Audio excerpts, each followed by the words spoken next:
Hi, this is Hansi from Blind Guardian. A big hello to our fans to metal from Finland. It's great to be back here in Helsinki, and we will have a hell of a show this evening.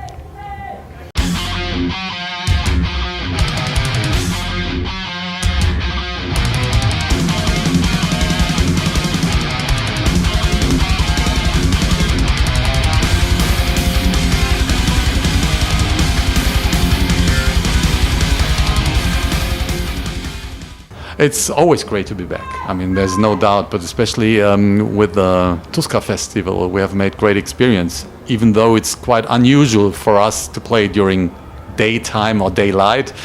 But since this is Finland and it's July, it doesn't make a big difference anyway, because, you know, the sun hardly goes down at all. So we really enjoyed the time here, and we arrived yesterday, so we had some time to check out Helsinki and the clubs and, you know, the scenery. It was very nice. So you have been having a nice time since you arrived? Yeah, and I will today, and we'll depart tomorrow around afternoon. You know, so we still have like 5 or 6 hours, and we use them. And speaking about daylight and playing in festivals, would you tell that you prefer to play in small, not smaller crowds, but indoor venues? Yeah, it's more intimate.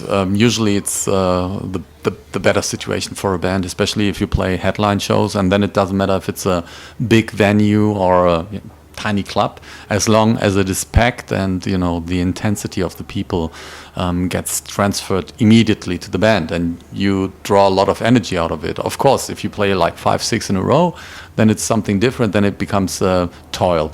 But up to that point, it's more preferable than a regular festival. There are exceptions, like Wacken, for example. If you play in front of 70,000, 80,000 people, then this still is something very special. Or if you have a night show in Spain, you know, in front of 50,000 people, that's as good as a great club show is.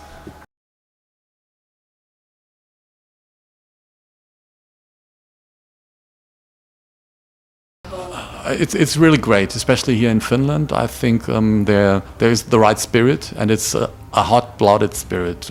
You would not necessarily expect it so far in the north, but at points it comes close to the excitement and the hot-blooded energy you have in southern Europe, for example. So Finland, in terms of, you know, having intense audience, they are on a really high ranking, I think. You know, all the shows, they have something attractive, and all countries are slightly different, and so the behaviors are during the concert. But I consider Finland to be a real rock and roll place, so that's very amazing and very enjoyable.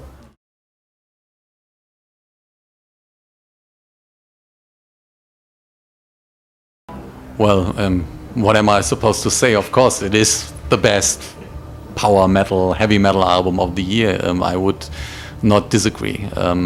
We have put a lot of effort and work in it, and I think people realized it. So a lot of people consider it to be among the best album of the year 2010. For me, it delivers all the qualities of Blind Guardian, which we have gained over the years. So it is a very personal Blind Guardian album, and it unites the qualities of an album like A Night at the Opera and Battalions of Fear at the same time. And it does have sort of perspectives for the future. One big occasion, of course, are the orchestral elements in there, which we haven't used in this massive way before. But they give you a hint how the orchestral album could sound like. Story-wise, well, it's an album pretty much based on fantasy, apart from, you know, some cases like Curse My Name, for example, which is very actual and almost highly political, but more inspired by John Milton's writing than by something really new.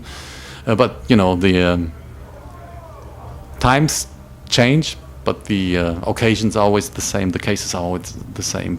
So mankind does not really change, and you can figure that in this song. At the Edge of Time in general is a very concept-like album. If you listen to the songs, you know, they seem to be connected. Each song which with each other, even though they are not mostly, at least. We nonetheless try to bind that conceptual aspect in due to the album cover, where everything gets together, because the pyramid is supposed to be a sort of interacting place in between all the times and all the stories which are on this album.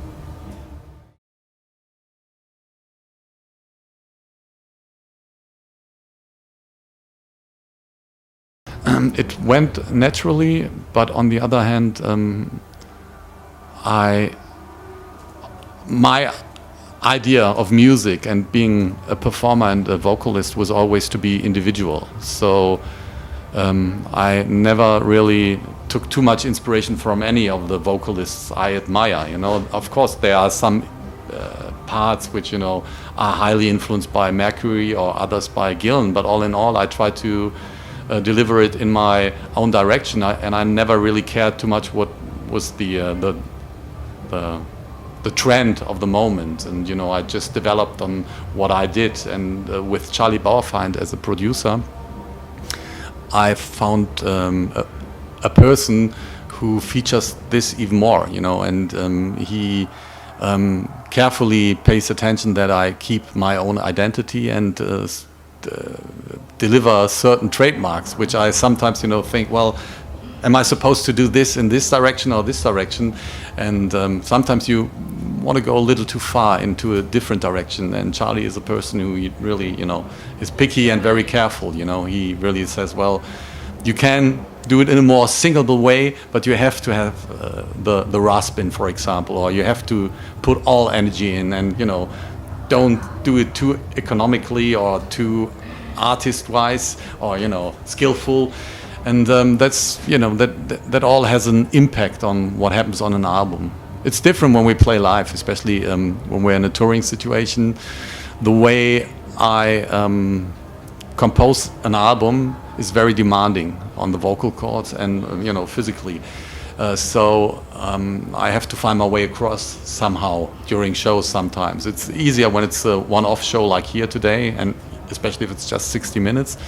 But if you're on the road for, let's say, 25 to 30 shows, then, well, you have to be very careful. You have to find a middle way to spare your voice.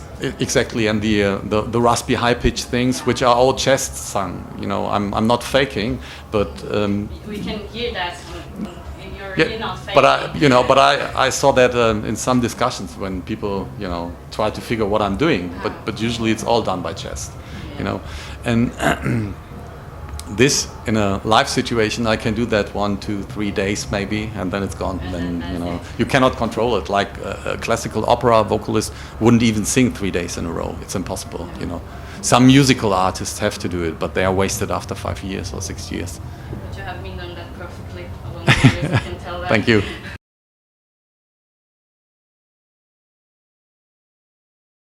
No, not at all. I mean, it's sometimes even scary because we hardly disagree. When we did At the Edge of Time, for example, I was, creating points, during the production just to get the major points done. And I have had some minor points which I said, well, I can give in there. So, sort of political decisions and thinking.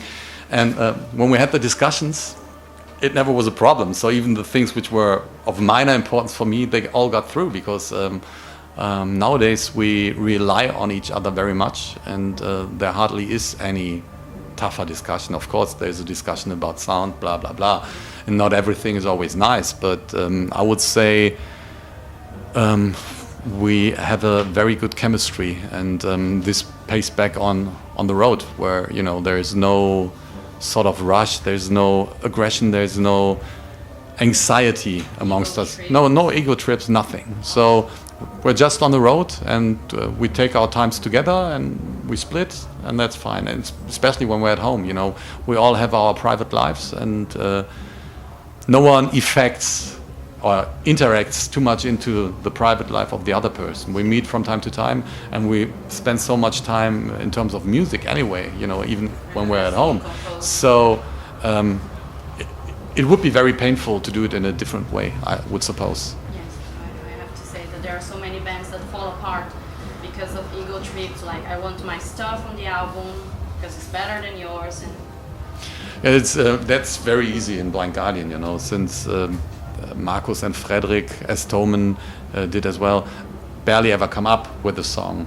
There's not much discussion, but you know, there are parts where they can involve themselves anyway, and they possibly could come up with a song. And yes, then there is a discussion, but usually there are like 4 or 5 people which we trust, and you know, the rating of the individual songs is not too different usually. You know, everyone agrees on which song is the best and which one would be the weakest. And in case there is not enough space on an album, then of course the weakest one will be skipped. But you know, we are very democratic. I won't say very economical. Difficult word. Doesn't matter. yeah. We just write as much as we need, and we do not spend our time on bullshit. So if we feel something goes the wrong direction, we usually stop immediately and do not even care about these pieces.